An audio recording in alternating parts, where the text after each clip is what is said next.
असम के डुमडुमा गांव में होमेन नामक युवक रहता था। उसके पिता मर चुके थे। माँ ने ही उसे पाल पोस कर बड़ा किया था। होमेन के 4 चाचा थे। वे उससे बहुत जलते थे। एक दिन उन्होंने होमेन के घर से उसका प्यारा बछड़ा चुराया और उसे मार दिया। होमेन को पता चला तो वह बहुत दुखी हुआ। फिर न जाने उसे क्या सूझी, बछड़े का सिर काटकर शेष शरीर को दफना दिया। पास के गांव में एक ब्राह्मण रहता था। बछड़े का कटा सिर उसके आंगन में छिपाकर होमेन ने ब्राह्मण से कहा, आपके घर से तो गौमांस की बदबू आ रही है। ब्राह्मण गरजकर बोला, असंभव। यदि ऐसा है तो मुझे गाय का मांस ढूंढ कर दिखा। होमेन ने बछड़े का सिर उसके आगे ला रखा। ब्राह्मण के तो तोते उड़ गए। उसने होमेन को बहुत सा धन दिया ताकि वह गांव वालों को उस बात के बारे में न बताए। होमेन ने थैली भर धन लिया और अपने चाचाओं को दिखाकर बोला, पास के गांव वालों ने मुंह मांगे दामों पर गोमांस खरीद लिया। वे लोग तो और भी मांग रहे थे। मैंने कहा, कल लाऊंगा। चाचा बहुत खुश हुए। उन सब ने भी अपनी अपनी गायें बछड़े मारे और उनका मांस पड़ोस वाले गांव में ले गए। बस गांव वालों ने उन्हें गाय का मांस लिए देखा तो जमकर पिटाई की। बौखलाए हुए चाचाओं ने होमेन की झोपड़ी में आग लगा दी। होमेन और उसकी माँ बेघर हो गए। बेचारी माँ के आंसू देखकर होमेन तिलमिला उठा। उसने राख इकट्ठी की और दूसरे गांव में जा पहुंचा। ले लो, आँख का सुरमा ले लो।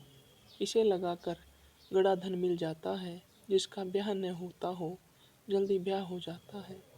हाथ की हाथ एक थैली सुरमा बिक गया। शेष राख होमेन ने छिपा दी। अपने चाचा के पास जाकर बोला, मेरी तो झोपड़ी की सारी राख बिक गई।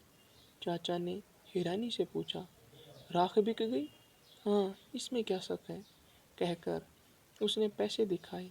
फिर होमेन ने उन्हें उकसाया कि वे भी अपनी झोपड़ी जलाकर उस गांव में राख बेच आए। बड़ी झोपड़ी की तो राख भी ज़्यादा होगी।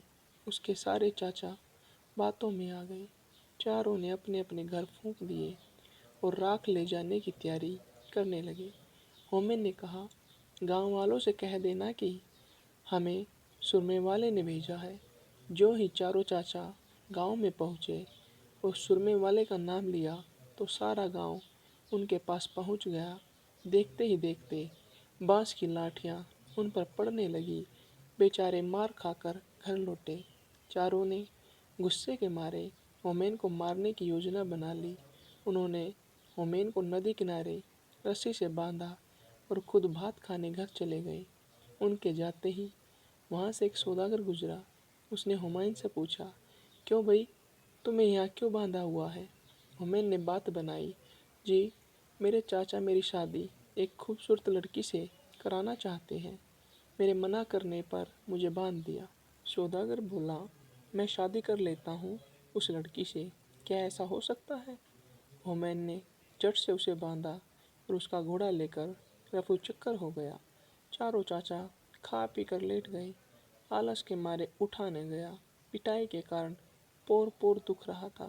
नौकर से बोले, जा तू हुमैन को नदी में फेंका, हमसे तो उठा नहीं जाता। नौकर भी कम नहीं था। उसने अपने रिश्तेदार को यह काम सौंप दिया। रिश्तेदार ने सौदागर को ही होमेन समझकर नदी में फेंक दिया। बेचारा सौदागर चिल्लाता ही रह गया। नौकर ने चाचा को सूचना दी, जी काम हो गया। चारों मिलकर होमेन की मौत की खुशी मनाने लगे। होमेन ने पेड़ के पीछे छिपकर सब देखा और घोड़ा लेकर चाचाओं के पास जा पहुंचा। सबको प्रणाम कर बोला, नौकर ने गहरा धक्का नहीं दिया, इसलिए केवल घोड़ा मिला।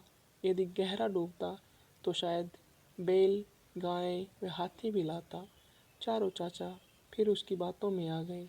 होमेन को पुचकार कर पूछा, क्या सचमुच नदी में पशु मिल रहे हैं? हाँ हाँ, आप लोग भी ले आओ, हुमैन ने कहा। चारों चाचा आलस छोड़कर नदी की तरफ लपके। नौकर को भी साथ ले लिया।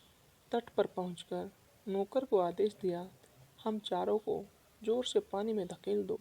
नौकर ने आज्ञा का पालन किया। हुमैन को सदा के लिए ईर्ष्यालु और दुष्ट चाचाओं से मुक्ति मिल गई।